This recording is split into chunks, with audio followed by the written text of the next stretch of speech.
साल 1947 में British India दो देश पाकिस्तान और इंडिया में बट गया था। इस पार्टीशन के कारण लगभग 1 करोड़ से भी ज्यादा लोगों ने माइग्रेशन किया था। तो आफ्टर इंडिपेंडेंस कौन कौन इंडिया की सिटीजन होंगे और कौन कौन नहीं होंगे ये डिसाइड करना बड़ी इंपॉर्टेंट बात थी। तो चलिए दोस्तों जानते हैं इंडियन कॉन्स्टिट्यूशन में सिटीजनशिप के बारे में क्या बोला गया है। भारत की संविधान फेडरल है, मतलब स्टेट गवर्नमेंट और सेंट्रल गवर्नमेंट दोनों के पास ही पावर है। इसके बावजूद इंडियन कॉन्स्टिट्यूशन अपने सिटीजन को सिर्फ एक सिंगल सिटीजनशिप मतलब इंडियन सिटीजनशिप प्रोवाइड करता है। अदर फेडरल कंट्रीज जैसे यूएसए और स्विट्जरलैंड के जैसे कंट्री में डुअल सिटीजनशिप सिस्टम को फॉलो किया जाता है। फॉर एग्जाम्पल यूएसए में हर एक सिटीजन सिर्फ यूएसए कंट्री की नहीं बल्कि उस कंट्री की जिस पर्टिकुलर स्टेट से वो पर्सन बिलोंग करती है उस स्टेट की भी सिटीजनशिप को वो पर्सन होल्ड करता है। इसलिए यूएसए में हर एक citizen dual set of rights को एंजॉय करते हैं। वन सेट ऑफ राइट जो कि सेंट्रल गवर्नमेंट के द्वारा दिया गया है और दूसरी सेट ऑफ राइट जो कि स्टेट गवर्नमेंट के द्वारा दिया गया है। दूसरी तरफ इंडिया में हर एक सिटीजन जिस स्टेट में भी उनका जन्म हुआ है और जिस स्टेट के भी वो परमानेंट रेसिडेंट है ये मायने नहीं रखती। ऑल ओवर कंट्री सभी को सेम पॉलिटिकल और सिविल राइट दिया गया है। इंडियन कॉन्स्टिट्यूशन की आर्टिकल 5 to 11 सिटीजनशिप के साथ डील करता है। आर्टिकल 5 में लिखा हुआ है इंडियन सिटीजनशिप पाने के लिए आपको इंडिया की परमानेंट रेसिडेंट होना चाहिए। इसके साथ फॉलोइंग 3 में से एक कंडीशन फुलफिल करनी होगी। आपकी जन्म इंडिया में होना चाहिए, आपकी किसी भी पेरेंट्स की जन्म मतलब माता या पिता की जन्म इंडिया में होना चाहिए, आप कमेंसमेंट ऑफ द कॉन्स्टिट्यूशन मतलब 26 जनवरी 1950 जब कॉन्स्टिट्यूशन लागू किया गया था उससे 5 साल पहले से इंडिया में परमानेंटली रह रहे हैं। तो इस 3 में से किसी भी एक कंडीशन को आपको फुलफिल करनी होगी। आर्टिकल 6 डील करता है जिन्होंने पाकिस्तान से इंडिया में माइग्रेट किया था। इन लोगों को इंडियन सिटीजनशिप पाने के लिए उनकी और उनकी पेरेंट्स की और उनकी ग्रैंड पेरेंट्स में से किसी के भी जन्म अनडिवाइडेड इंडिया में होना चाहिए। इसके साथ फॉलोइंग 2 में से किसी भी एक कंडीशन को फुलफिल करनी होगी। 4 जुलाई 1948 अगर इस डेट से पहले आप परमानेंट इंडिया में रह रहे हैं और आफ्टर जुलाई 1948 अगर इस डेट से आप इंडिया में एटलीस्ट 6 मंथ रह रहे हैं तो on the date of the commencement of the constitution आपको इंडियन सिटीजनशिप मान लिया जाएगा।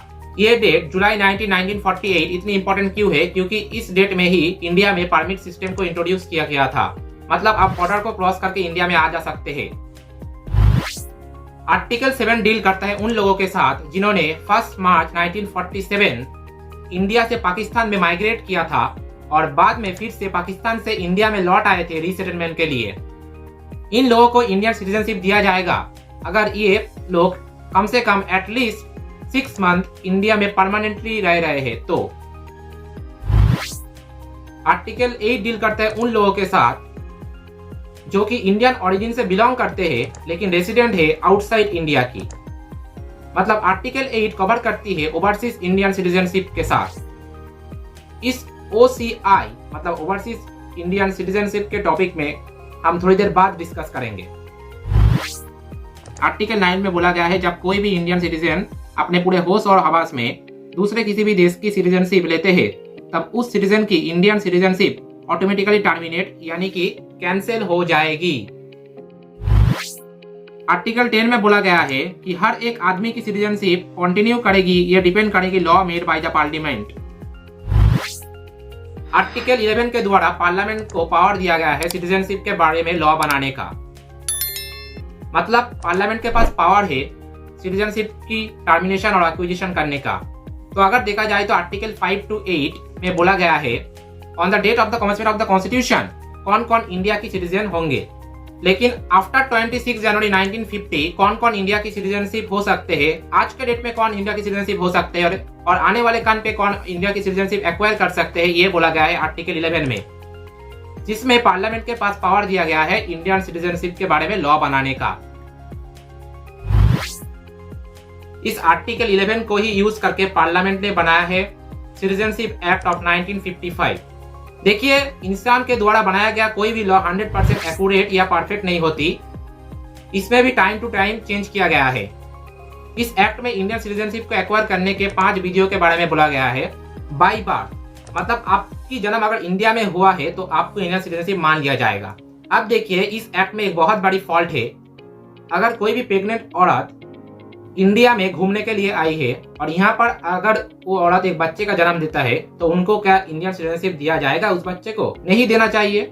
इसलिए 1987 में इस एक्ट में एक सुधार लाया गया कि जो इंडिया में जन्म लेते हैं उनकी पेरेंट्स में से किसी भी माता और पिता के पास इंडियन सिटीजनशिप होना चाहिए। और 2004 में और एक सुधार लाया गया कि दोनों पेरेंट्स के पास ही वैलिड सिटीजनशिप होना चाहिए बाय डिसेंट, मतलब वंश के आधार पर।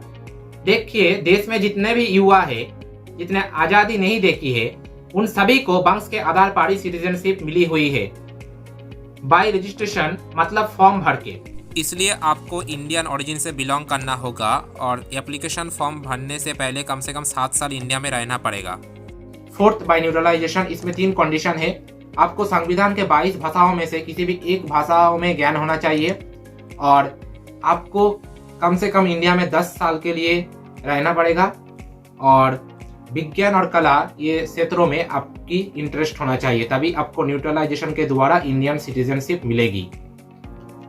Fifth bye incorporation of territory, अगर कोई भी फॉरेन टेरिटोरी इंडिया की अंडर में आती है तो गवर्नमेंट ऑफ इंडिया ये डिसाइड करेगी उस टेरिटोरी की किस किस को इंडियन सिटीजनशिप मिलेगी।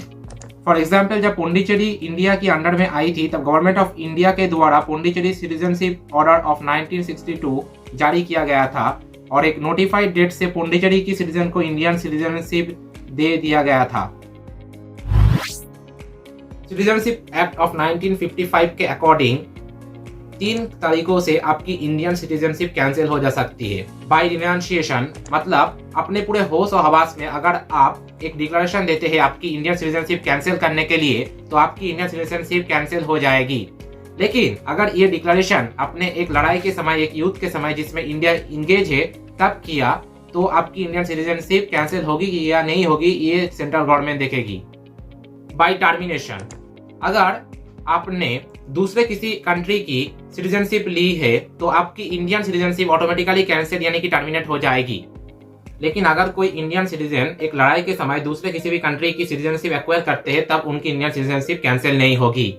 थर्ड बाय डिप्राइवेशन, अगर आपने फेक आईडी के बेसिस पे इंडियन सिटीजनशिप एक्वायर करी है तो आपकी इंडियन सिटीजनशिप कैंसिल हो जाएगी।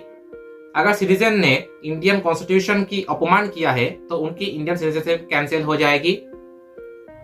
अगर कोई भी इंडियन सिटीजन एक लड़ाई के समय एनिमी कंट्री के साथ अनलॉफुली ट्रेड किया है और कम्युनिकेट करने की कोशिश किया है तो उनकी इंडियन सिटीजनशिप कैंसिल हो जाएगी। अगर कोई भी सिटीजन सिटीजनशिप प्राप्त करने के 5 साल के अंदर कम से कम 2 साल के लिए जेल में जाते हैं तो उनकी इंडियन सिटीजनशिप कैंसिल हो जाएगी। अगर सिटीजन 7 साल से ज्यादा फॉरेन कंट्री में है तो उनकी इंडियन सिटीजनशिप कैंसिल हो जाएगी।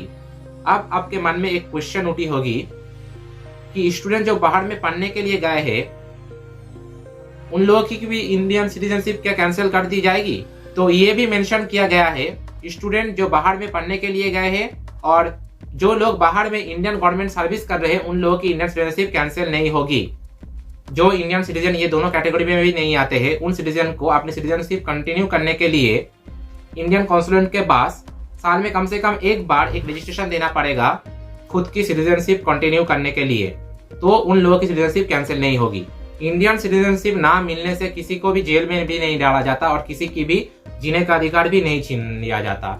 सिर्फ कुछ अधिकार और राइट उन लोगों को नहीं दी जाती, जैसे कि वो लोग जो इंडियन सिटीजन नहीं है वो वोट नहीं डाल सकते, चुनाव में नहीं लड़ सकते और बड़े बड़े पब्लिक ऑफिस जैसे कि सुप्रीम कोर्ट जज, हाई कोर्ट जज ऐसे बड़ी पोस्ट में उन लोगों की नौकरी भी नहीं होगी। अगर कोई दूसरे देश के सिटीजन है लेकिन कमेंसमेंट ऑफ द कॉन्स्टिट्यूशन के बाद कभी भी इंडिया की सिटीजन थे, जैसे सुंदर पिचाई इंडिया के सिटीजन थे, बाद में उन्होंने अमेरिका की सिटीजनशिप एक्वायर करी, तो सुंदर Pichai overseas citizenship of India card के लिए अप्लाई कर सकते हैं और उनकी बच्चे भी ओवरसीज सिटीजनशिप इंडिया कार्ड के लिए रजिस्ट्रेशन कर सकते हैं। Overseas citizen of India card holder को भी कुछ राइट नहीं दिए गए हैं, जैसे कि वो लोग वोट नहीं डाल सकते, चुनाव में नहीं लड़ सकते और बड़े बड़े पब्लिक ऑफिस में एलिजिबल नहीं होंगे। CAB citizenship amendment bill Lok Sabha ने 9 दिसंबर 2019 को पास कर दिया था। 12 दिसंबर को इस पर प्रेसिडेंट की सिग्नेचर होने से ही ये कानून बन गया और अब इसका नाम है CAA सिटीजनशिप अमेंडमेंट एक्ट 2019।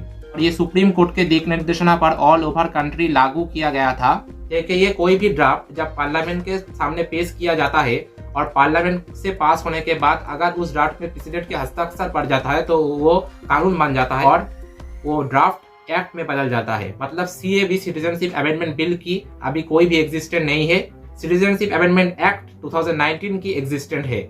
अब देखते हैं CAA का उद्देश्य क्या है। अफगानिस्तान, पाकिस्तान, बांग्लादेश ये तीनों कंट्री से हिंदू, सिख, बुद्धिस्ट, जैन, पारसी, क्रिश्चियन ये 6 कम्युनिटी में से जिन्होंने 2014 से पहले इंडिया में जिस भी तरीके से प्रवेश किया हो सभी को इंडियन सिटीजनशिप दिया जाएगा। NRC national register of citizenship ये सुप्रीम कोर्ट के दिक निर्देशना पर सिर्फ आसाम में ही जारी किया गया था। इसका पर्पस है all legal citizen of India और इलीगल इमिग्रेंट्स मतलब घुसपैठियों को आइडेंटिफाई करना और इलीगल इमिग्रेंट्स को बाहर करना। NRC के अकॉर्डिंग 25 मार्च 1971 से पहले जो आसाम के नागरिक थे सिर्फ उनको ही इंडियन सिटीजनशिप माना जाएगा। NPR national population register government of India लगभग 4000 करोड़ इसे करवाने के लिए खर्च किए थे 2019 में सेंसस 2021 के लिए, लेकिन अभी भी 2023 में भी NPR की कोई भी रिपोर्ट नहीं पब्लिश किया गया है। इस वीडियो को यहीं पर ही खत्म कर रहे हैं। वीडियो में जुड़े रहने के लिए बहुत बहुत धन्यवाद।